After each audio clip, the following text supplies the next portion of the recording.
Hello అండి, నమస్తే అందరికీ. ఇదండి బెండ చెట్లు.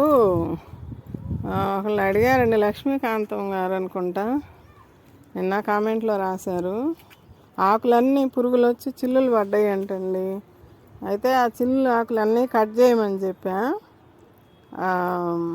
అవి మొత్తం చెట్టు అంతా వస్తే మొత్తం కట్ చేసేయండి ఇట్లాగా. ఇది పండు ఆకు. మా ఇవి పాత చెట్లు అండి, టబ్బులో ఇవి కొత్తగా పెట్టుకున్నాయి.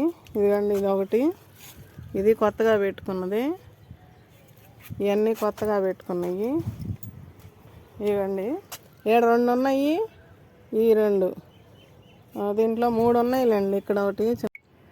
అయితే ఆకులన్నీ కట్ చేసి శుభ్రంగా కడిగేసేయండి చెట్టును ముందు. ఆ తర్వాత పుల్ల మజ్జిగ, పసుపు, కారం కలిపి స్ప్రే చేయమని చెప్పానండి.